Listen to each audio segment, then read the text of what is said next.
இந்த காலை ஆராதனைக்கு ஆரம்பமாக ஆண்டுடைய சமூகத்தில் அருமையான 2 பாடல்களை எண்ணி எண்ணி துதி செய்வாய், எண்ணில் அடங்காத அவருடைய கிருபைகளுக்காக நினைத்து அவர்களை கிருபைகளை நினைத்து உள்ளத்தின் ஆழத்திலே ஆண்டவருக்கு நாம் நன்றி செலுத்தினோம். இரண்டாவதாக, ஆண்டவரை உண்மைத்தான் நாங்கள் நம்பியிருக்கிறோம், உண்மையின்றி யாரும் இல்லையப்பா என்று சொல்லி ஆண்டுடைய சமூகத்தை நம் நோக்கி பார்த்து விசுவாசத்தோடு நாம் பாடினோம். அற்புதம் செய்யுங்கப்பா, அதிசயம் நடத்துருங்கப்பா என்று சொல்லி நிச்சயமாக அவருடைய அற்புதங்கள், அவருடைய அடையாளங்கள், அவருடைய அதிசயங்கள் நம்முடைய வாழ்க்கையில் நிறைவாக காணப்படும். இந்த காலை ஞாயிறு வழிபாடுக்கு இந்த நாளுக்குரிய மகிழ்விக்கும் மன்னாவசனத்தை நாம் வாசித்துவிட்டு அதன் பிறகு இந்த நாளுக்குரிய செய்திக்குள்ளாக நாம் கடன் செல்வோம். கிறிஸ்து தரும் அமைதியை பகிர்தலே ஒரு அருள் தொண்டு. கிறிஸ்து தருகின்ற அமைதியை நாம் இந்த உலகத்திலே வாழும்போது சமாதானத்தை விதைக்கின்ற பிள்ளைகளாக நாம் வாழ வேண்டும். அதுவே நமக்கு ஆண்டவர் கொடுத்திருக்கிற ஒரு மிகப்பெரிய ஒரு அழைப்பு. அதைத்தான் இந்த நாளிலே நம் வேத வசனமாக மகிழ்விக்கும் மன்னாவசனமாக நம்ம வாசிக்க போகின்றோம். யாரும் என்னோடு இணைந்து திரும்பி சொல்ல உங்களை என்போடு அழைக்கிறேன். கர்த்தாவே, உமது கிருபையை எங்களுக்கு காண்பித்து உமது ரட்சிப்பை எங்களுக்கு அருளி செய்யும். அருமையான ஒரு வேத வசனம். கர்த்தாவே, உமது கிருபையை எங்களுக்கு காண்பித்து உம்முடைய ரட்சிப்பை எங்களுடைய வாழ்க்கையிலே நீர் அனுபவிக்க செய்யும், எங்களுடைய வாழ்க்கையிலிருந்து வெளிப்படுத்த செய்யும். என்னுடைய வாழ்க்கையிலிருந்து மற்றவர்களுக்கு அந்த ரட்சிப்பை நாங்கள் பகிர்ந்து கொடுக்கின்ற பிள்ளைகளாக நாம் வாழ வேண்டும் என்று சொல்லி ஆண்டவர் நமக்கு அறிவித்திருக்கிறார். ஆகவே இந்த காலை வேளையிலே ஆண்டுடைய சமூகத்திலே நம்மையே நாம் அர்ப்பணிப்போம்.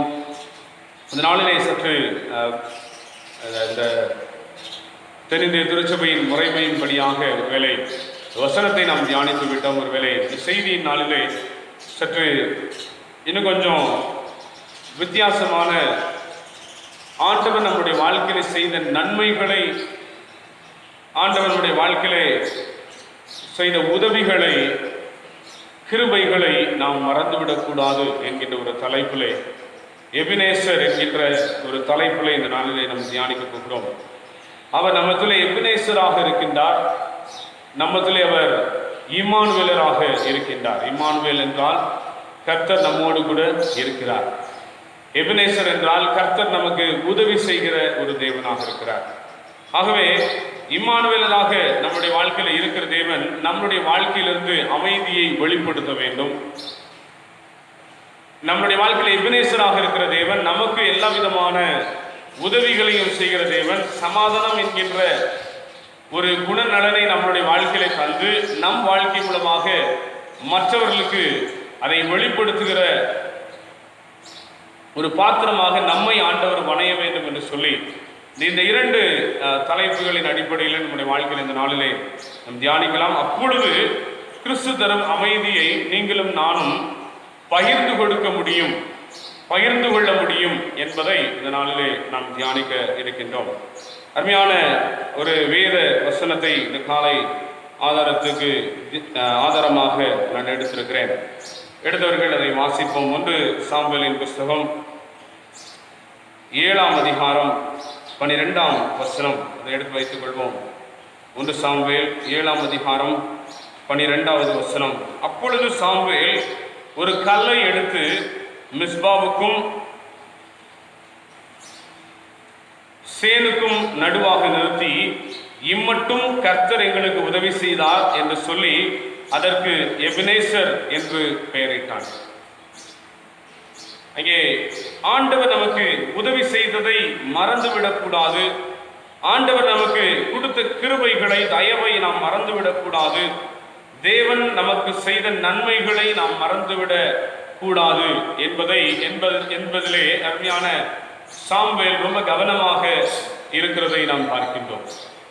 தேவன் நமக்கு செய்த நன்மைகளை மறந்துவிடக் கூடாது என்று விரும்புகிற சாமுவேல் அதை என்றென்றைக்கும் இஸ்ரவேல் ஜனங்களுக்கு நினைவூட்டும்படியாக, அல்லது இஸ்ரவேல் ஜனங்கள் தங்களுடைய ஞாபகத்திலே வைத்துக் கொள்ளும்படியாக மறந்துவிடக் கூடாது என்பதற்காக ஒரு தூணை அவர் நிறுத்துகிறார். அந்த தூண் அமைதியாய் நின்று இன்றைக்கும் அது சாட்சி கொடுத்து கொண்டிருக்கிறது. அதன் பெயர் தான் எபினேசர். இம்மட்டும் கர்த்தர் எங்களுக்கு உதவி செய்தார் என்ற அர்த்தத்தை அது வெளிப்படுத்துகிறதாக இருக்கிறது. நம்முடைய வாழ்க்கையில் ஆண்டவர் எத்தனையோ நன்மைகளை செய்திருப்பார், எத்தனையோ கிருபைகளை ஆண்டவர் செய்திருப்பார், எத்தனையோ தயவை ஆண்டவர் நம்முடைய வாழ்க்கையில வெளிக்காட்டி இருக்கின்றார். ஆண்டவர் இயேசு கிறிஸ்து இந்த உலகத்திலே வாழும்போது பல நன்மையான காரியங்களை செய்வதற்காகவே, ஏன்னா அவர் இந்த உலகத்திலே வாழும்போது நன்மை செய்கின்றவராகவே சுற்றித்திருந்தார். நன்மை செய்கின்ற பிள்ளைகளாகவே அவர் சுற்றித்திருந்தார். அவருக்கு எந்த விதமான பாரபட்சமும் இல்லை. அவர்கள் என்னை பின்பற்றுகிறார்கள், அவர்கள் என்னை நோக்கி பார்க்கின்றார்கள், இவர்கள் என்னை நோக்கி பார்க்கவில்லை அப்படின்ற பாரபட்சம் அவர்களுக்கு இல்லை. ஒருவேளை இந்த காலங்களிலே நாம் எடுத்துக்கொள்வோமே என்றால், இவர்கள் நம்முடைய மதத்தை சார்ந்தவர்கள், இவர்கள் நம்முடைய மதத்தை சாராதவர்கள், இவர்கள் நம்முடைய ஆலயத்தை சேர்ந்தவர்கள், இவர்கள் நம்முடைய ஆலயத்தை சேராதவர்கள் அப்படின்னு சொல்லி பலவிதமான காரியங்களை ஒருவேளை ஆண்டவர் இந்த காலங்களில் இருப்பார் என்றால் அவை எல்லாவற்றையும் பார்க்க மாட்டார் என்பது என்னுடைய ஒரு கருத்து. மனிதனை மனிதனாக பாவிக்கிற ஒரு குணம் நமக்குள்ளாக வர வேண்டும். நம்ம பல நேரங்களில் நம்முடைய சிந்தனைகளிலே இவ்வாறாக நான் பல உதவிகளை நான் செய்திருக்கிறேன், பல காரியங்களை நான் செய்திருக்கிறேன், ஆனால் எனக்கு அந்த நன்மை வரமாட்டேங்கிறது அப்படின்ற ஒரு சிந்தை நமக்குள்ளாக இருக்கும்.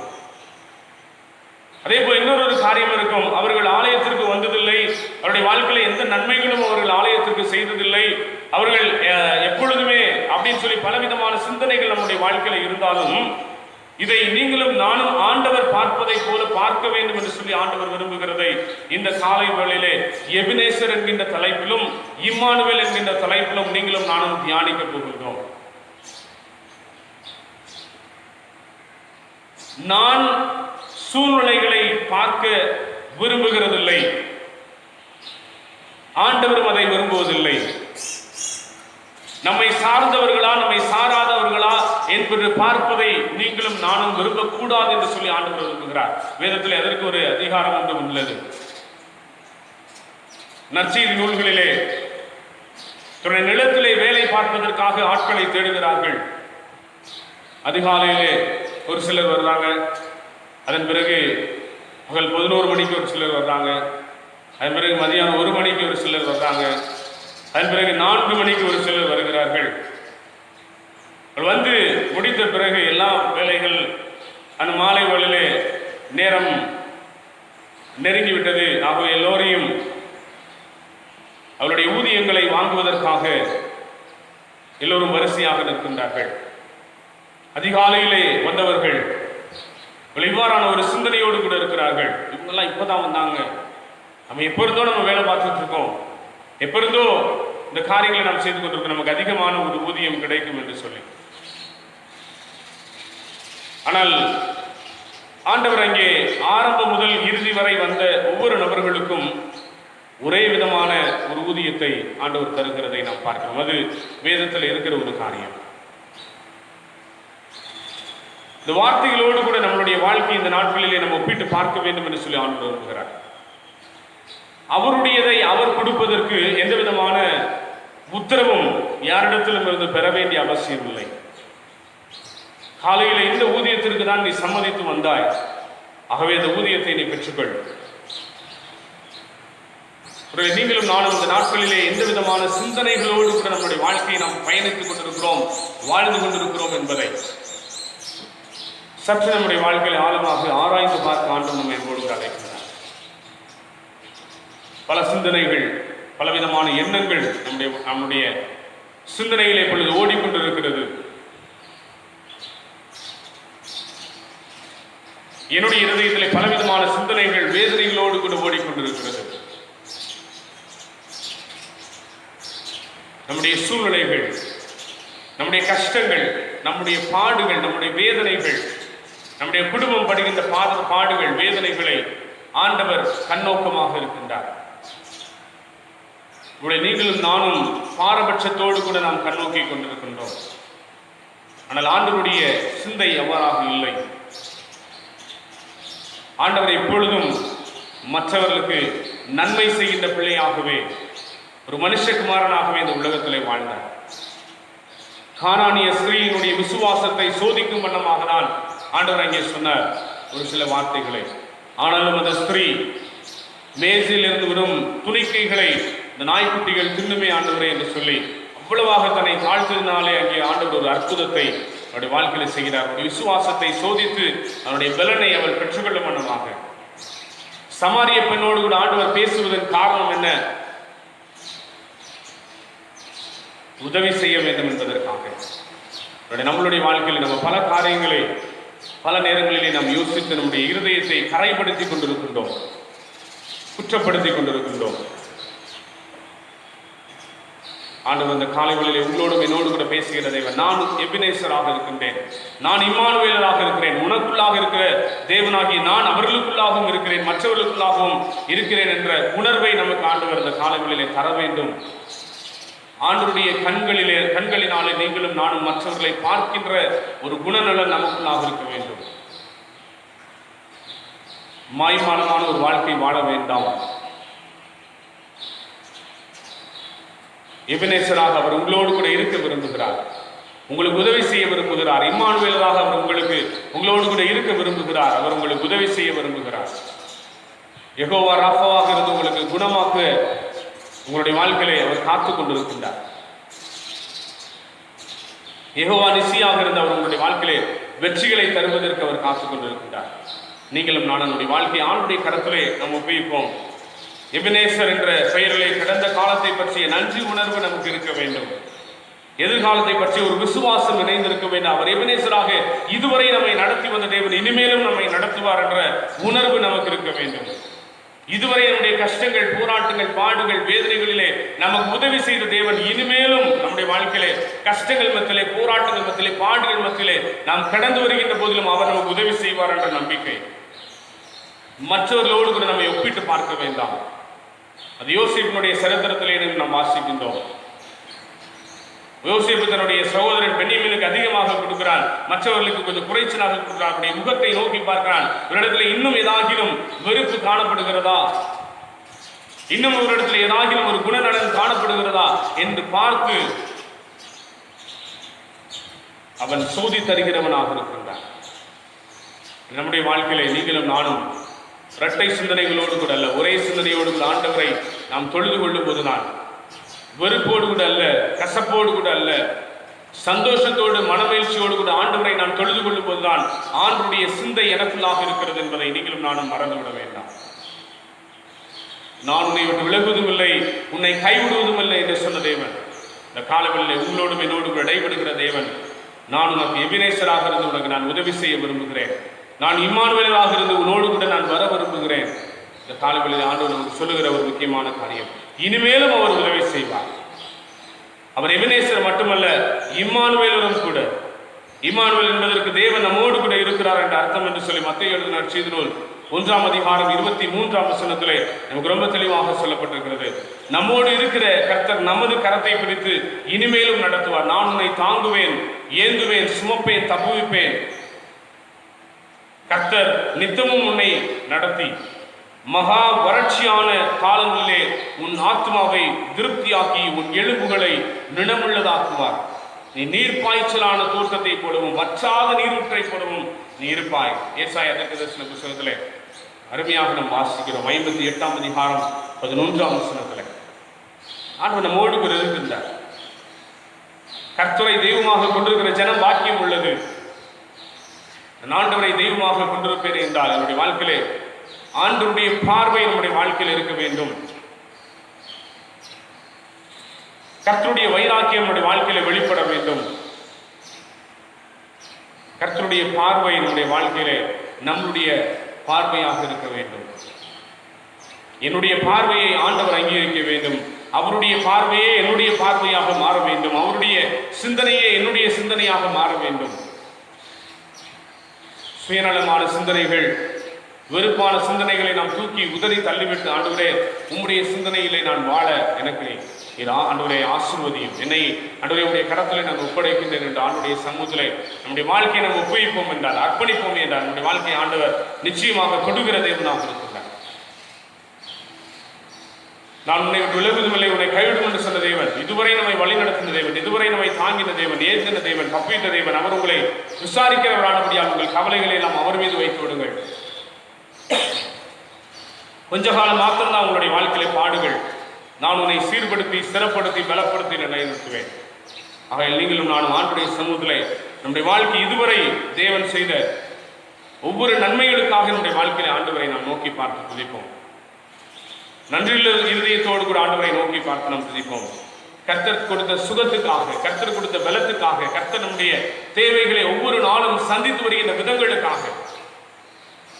ஒருவேளை பலருடைய வாழ்க்கையிலே மற்றவர்கள் உதவி செய்து அந்த காரியங்களை நம்முடைய வாழ்க்கையை அனுபவிக்கிறதற்கு ஆண்டவர் கொடுத்த கிருபைகளுக்காக, ஒரு சிலருடைய வாழ்க்கையினுடைய சம்பாத்தியத்தின் மூலமாக நாம் சேர்த்து வைத்த பணங்களை நாம் எடுத்துக்கொண்டு இந்த நாட்களை நாம் கழித்துக் கொண்டிருக்கிறோம். அதன் மூலமாக ஒரு சில ஆட்களுடைய வாழ்க்கையிலே நான் வேலைக்கு சென்று அதிலிருந்து வருகின்ற வருமானத்தை வைத்து என்னுடைய குடும்பத்தை நான் நடத்துவதற்கு ஆண்டவர் கொடுத்த கிருபைகளுக்காக நம்முடைய வாழ்க்கையில ஒவ்வொரு நாளும் ஆண்டவருக்கு நாம் நன்றி செலுத்த வேண்டும். எத்தனையோ ஜனங்கள், எத்தனையோ பிள்ளைகள் படாத பாடுபட்டுக் கொண்டிருக்கிறார்கள். இந்த காலங்களிலே வேதனைகளின் மிகுதியிலே வாழ்ந்து கொண்டிருக்கிறார்கள், கஷ்டங்களின் மத்தியிலே வாழ்ந்து கொண்டிருக்கிறார்கள். ஒரு வேளை சாப்பாட்டை வைத்துக் கொண்டு இந்த காலங்களை எப்படியாகிலும் நாம் கடந்துவிட வேண்டும். முறுமுறுக்காமல் ஒருவேளை சாப்பாட்டை சாப்பிட்டுக் கொண்டு எத்தனையோ பிள்ளைகள் இருக்கும்போது ஆண்டவர் நம்முடைய வாழ்க்கையிலே எவ்வளவோ கிருபைகளை, எவ்வளவோ தயவை ஆண்டவர் தந்திருக்கும் போது நமக்கு மற்றொரு மீது இருக்கின்ற கசப்பு, பொறாமை, அவர்களுக்கு கிடைத்திருக்கிறது நமக்கு கிடைக்கவில்லை என்ற எண்ணங்கள் எல்லாவற்றையும் நம்ம தூக்கி போட்டு அவருடைய கஷ்டங்களின் மத்தியிலே அவர்களுக்கு கிடைத்ததற்காக நன்றி ஆண்டவரே,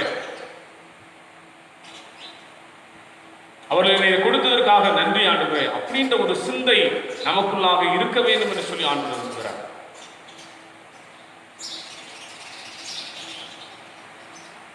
நம்முடைய வாழ்க்கையில் ஆண்டவருடைய சிந்தை நம்முடைய சிந்தையாக மாற வேண்டும். அவர் நம்ம கொடுத்து வருகின்ற ஆயுசு நாட்களுக்காக இதுவரை 3,00,000 பேர், 3,08,000 பேருக்கு மேலாக நேற்று தின இரவு வரை இந்த உலகத்திலே மாண்டு போயிருக்கிறார்கள்.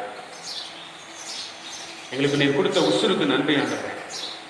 அவருடைய ஜீவனுள்ள நாளெல்லாம் உம்முடைய நாமத்தை நாங்கள் மகிமைப்படுத்துவோம் ஆண்டவரே. உயிரை நீர் காப்பாற்றி இருக்கிறேன், நன்றி ஆண்டவரே. இந்த ஆயுசு காலம் முழுவதுமாக உடைய நாமத்தை நாங்கள் மகிமைப்படுத்துவோம். இந்த சிந்தை நமக்குள்ளாக வேண்டும். சுயநல சிந்தையை நாம் தூக்கி போட்டுவிட்டு, தூக்கி எறிந்துவிட்டு, அப்போஸ்தலனாகிய பவுலை போல கிறிஸ்து எனக்கு ஜீவன், சாவு எனக்கு ஆதாயம் என்று சொல்லி ஆண்டவர் எனக்கு கொடுத்திருக்கிற உசுருக்காக நன்றி ஆண்டவரே, ஜீவனுக்காக நன்றி.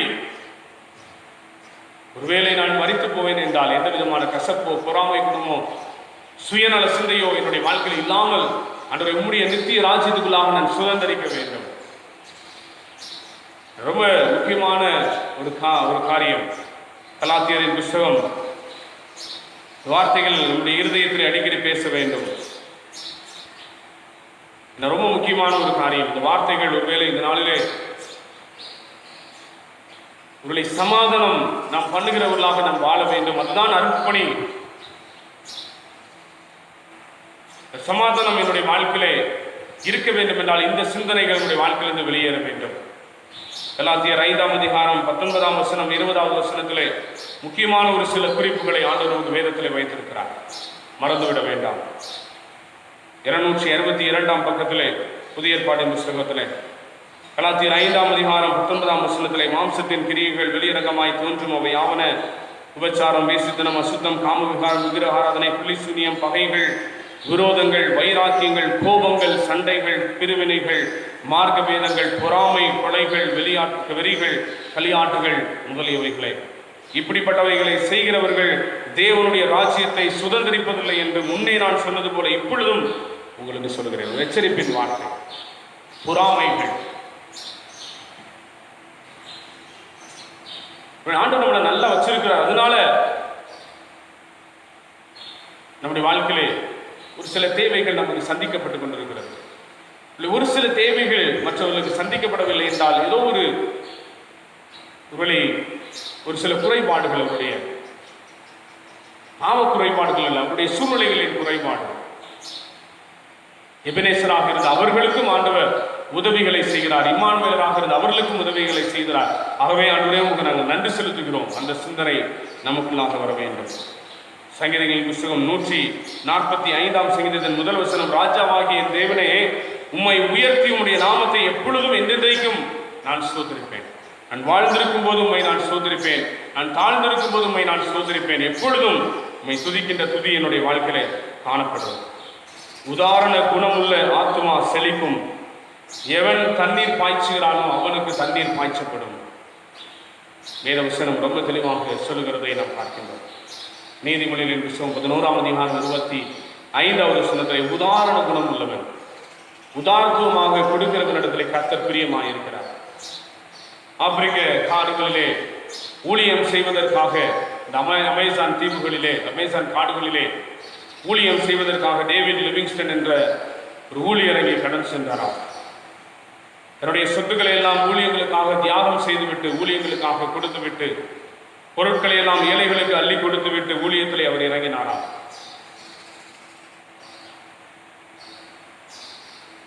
ஆப்பிரிக்கா காடுகளிலே வெப்பத்திலே பிரயாணம் செய்தபடியால் அவருடைய வயிற்றிலே புண், நம்ம சொல்றோம் அல்சர்னு சொல்றவர்களை, சாப்பாட்டு குறைவினால் வருகின்றது அல்சர். இன்னொரு வகையிலே வருவது, நம்ம நேரத்துக்கு நேரம் சாப்பிடாம இருந்தால் அதுக்கு நமக்கு அல்சர் வரும்.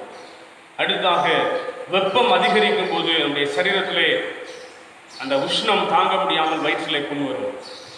இன்னும் பல வகையான காரியங்கள் உண்டு வயிற்றிலே புண் வருவதற்கு. இவருக்கு அந்த வெப்பம் அதிகமாக இருந்ததுனாலே அவருடைய சரீரத்திலே, அவருடைய வயிற்று பகுதியிலே, வயிற்று அந்த குடலிலே ஒரு புண்.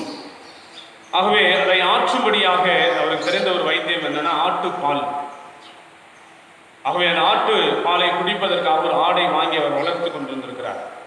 பல நாட்கள் அந்த ஆடிலிருந்து வருகின்ற அந்த பாலை ஒவ்வொரு நாளும் தன்னுடைய குடித்து கொண்டு தன்னுடைய சரீரத்தில் இருக்கின்ற அந்த வயிற்று புண்ணை அவர் அப்படியே இழுத்து கொண்டு போகிறார்.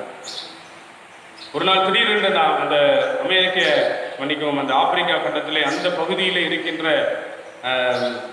தலைவன், ஆப்பிரிக்க தலைவன் ஒருவன் அவருடைய வீட்டுக்கு வந்திருக்கிறான். அவருடைய வீட்டுக்கு வந்தபோது அவருடைய ஆடு அந்த வீட்டின் ஓரத்திலே கட்டப்பட்டு புல்லெல்லாம் வைக்கப்பட்டிருந்தது.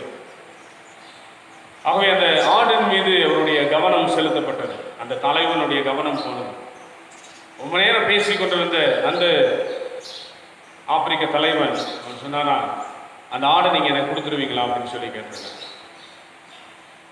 அவருக்கு இருந்த அந்த தன்னுடைய வயிற்றில் இருக்கிற புண்ணை ஆற்றுவதற்காக இருந்த ஒரே ஒரு ஆடு, அதை எந்த விதமான பிரதிபலனும் அவர் எதிர்பாராமல் அவர் சொல்லிட்டாரா, சந்தோஷமாக நீங்கள் போகும்போது எடுத்துக்கொண்டு சென்று விடுங்கள். அவர் போகும்போது அதை எடுத்து கயரில் கட்டி அவருடைய கரத்திலே கொடுத்து விட்டுருக்கிறார். அவர் போகும்போது அவர் தன்னுடைய கையிலே வைத்திருந்த ஒரு கோல், அது நுனியிலே ஈட்டி போல ஒரு இருக்குமா. ஏன்னா அது அந்த ஆப்பிரிக்க தலைவர்கள், அந்த ஆதிவாசி இன மக்கள் தலைவர்கள் அந்த கையிலே வைத்திருக்க வேண்டுமா. அவை அந்த கோலை அவருக்கு, டேவிட் லிவிங்ஸ்டன் ஐயாவுக்கு பரிசாக கொடுத்துவிட்டு அவன் கடந்து சென்று விட்டான்.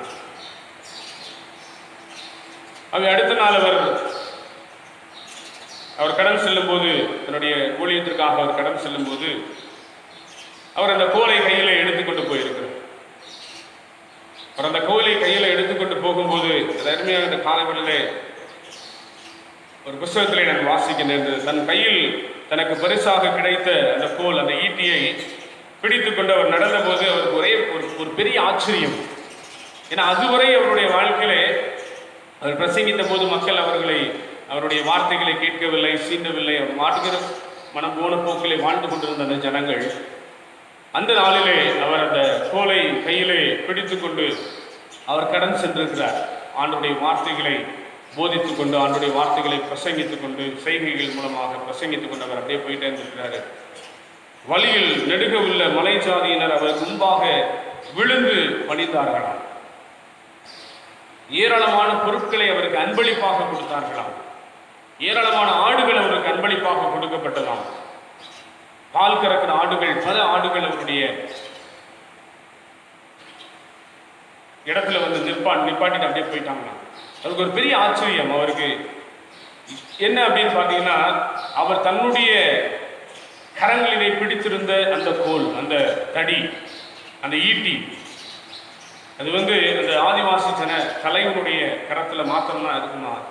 அந்த தலைவனுடைய கரத்தில் இருக்கிற கோல் யாரிடம் கொடுக்கப்படுகிறதோ அவர்களை அந்த தலைவனுக்கு என்ன மதிப்பு கொடுக்க வேண்டுமோ அதை விட அல்லது அதே அளவுக்கு மதிப்பு அவர்களுக்கும் கொடுக்க வேண்டும் என்ற ஒரு கோட்பாடு அந்த இடத்துல இருந்துதான். அது அவருக்கு தெரியாது. அவர் இழந்தது ஒரு ஆடு, ஆனால் ஆதாயப்படுத்தினது பல. அவருடைய மக்களை ஆதாயப்படுத்திக் கொண்டார். பல பல பொருட்கள் அவருக்கு ஆதாயமாக கிடைத்தது. என்ன சொல்லுகிறார், நம்மளுடைய வாழ்க்கையிலே நான் உதாரண குணத்தோடு கூட நாம் மற்றவர்களுக்கு நாம் கொடுக்கும் போது, மற்றவர்கள் பெறும்போது, சந்தோஷப்படும் போது நம்முடைய வாழ்க்கையில் ஆண்டவர் நம்முடைய தேவைகளையும் ஆண்டவர் சந்தித்துக் கொள்வார். இந்த வார்த்தைகளை நாம் பார்க்கும்போது யோகனுடைய வாழ்க்கையை குறித்து நாம் மாலை வேளைகளில் நாம் தியானித்துக் கொண்டிருக்கின்றோம். அந்த யோகனுடைய வாழ்க்கையிலே காணப்பட்ட காரியம் என்றால் ஒரே நாளில் எல்லாவற்றையும் அவன் இழந்து போனான்.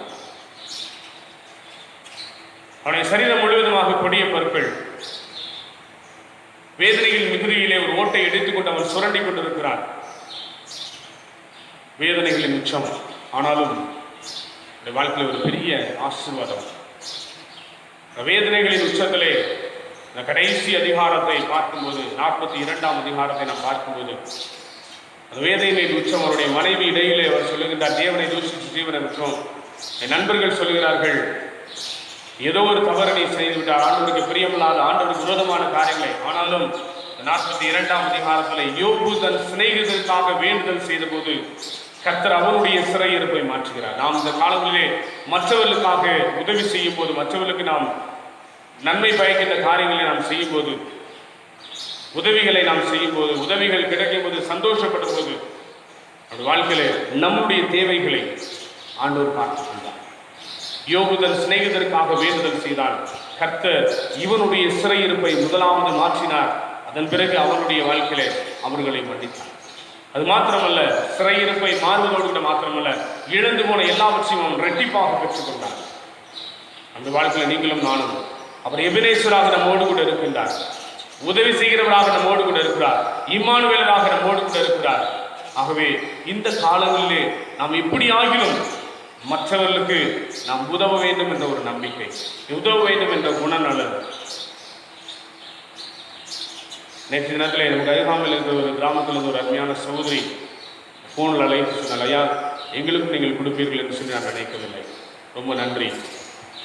இந்த காலங்களில் நாம் எப்படி ஆகிலும் மற்றவர்களுக்கு உதவி செய்ய வேண்டும் என்ற குணநலன் நமக்கு இருக்க வேண்டும். அது நான் இந்த உதவி செய்வேன், வந்தது கொடுத்தோம், முடிந்தது. இந்த காலங்களிலே நீங்கள் மற்றவர்களுக்கு செய்கின்ற உதவி,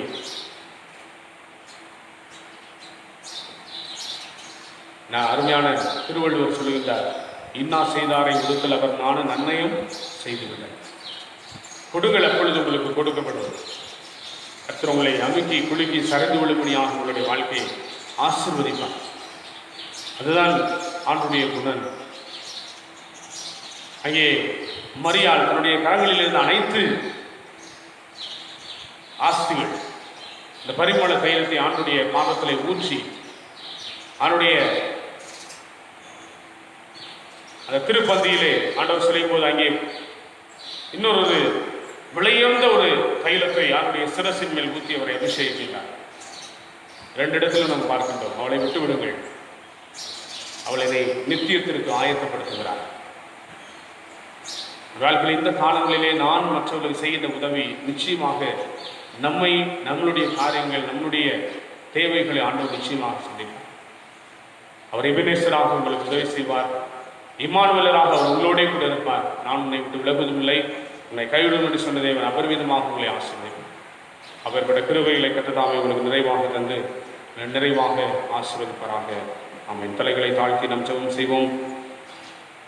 நேற்று மீண்டும் என்று மாறாத எங்கள் அன்பின் பல்லோபிதாவை ஆசீர்வதிக்கப்பட்ட நல்ல காலை வேலைக்காக நன்றி செலுத்துகிறோம். உடைய கிருபையின் கிரம் எங்களை தாங்கட்டும், உடைய கிருபையின் கிரம் எங்களை ஏந்தட்டும், உடைய கிருபையின் கிரம் எங்களை தப்பிக்கும். நாங்கள் செபிக்கிறோம். எபினேசராக இம்மானுவேலராக நீர் எங்களோடு கூட இருந்து உடைய தேவைகளை அன்றைய சந்தித்து உடைய நாமத்தை நீர் பயன்படுத்திக் கொண்டிருக்கிறேன். நாங்கள் நன்றி செலுத்துகிறோம். அன்றைய உதாரண குணமுள்ள ஆத்துமா செழிக்கும் என்று சொல்லி உடைய வேதவசனம் சொல்லுகிற இந்த வார்த்தையின் அடிப்படையில் நாங்கள் உதாரண குணத்தோடு கூட நாங்கள் வாழ்வதற்கு மற்றவர்களுக்கு எந்த வகையிலாகவும் நாங்கள் உதவி செய்கின்ற பிள்ளைகளாக நாங்கள் வாழ்வதற்கு நீர் எங்களுக்கு கிருபை பாராட்டும். கொடுங்கள் அப்பொழுது உங்களுக்கு கொடுக்கப்படும், நீங்கள் எந்த அளவினால் அளக்கிறீர்களோ அதே அளவினால் உங்களுக்கு அளக்கப்படும் என்ற வார்த்தைகளுக்காக நன்றியாகிறேன். திரு சமூகத்திலே நாங்கள் எந்த விதமான பாரபட்சமும் நாங்கள் பார்க்காமல் உடைய சமூகத்திலே அன்றைய எல்லோருக்கும் நீர் இந்த உலகத்திலே வாழும்போது எப்படி எல்லா மக்களுக்கும் தேடி வந்த ஒவ்வொரு மக்களுக்கும் நீ நன்மை செய்கிறோம், அதே போல நாங்கள் ஒவ்வொருவருமே இந்த காலங்களிலே அன்றைய எல்லோருக்கும் நாங்கள் நன்மை செய்கிற பிள்ளைகளாக நாங்கள் வாழ நேரங்களை கிருபை பாராட்டுகிறோம். தேவையுள்ளவர்களே ஆண்டவரே, நாங்கள் சிந்தித்து யோசித்து அவர்களுக்கு உதவி செய்யும்போது அதற்கேற்ற ஆசீர்வாதங்களை அவர்களுக்கு நிறைவாக நேர்த்தார்கள். பொறுப்பெடுத்துக் கொள்ளுங்க, ஆசீர்வதிங்க, வழிநடத்துங்க, வெளிப்படுத்துங்க. எல்லா துதிக்க நாம் மைமை ஆண்டவரே நமக்கு செலுத்துகிறோம். நேசிக்கிற இயேசு கிறிஸ்துவின் இணையற்ற நாமத்தில் கெஞ்சி கேட்டுக்கொள்கிறோம். எங்கள் ஜீவனுள்ள நல்ல பிதாவே.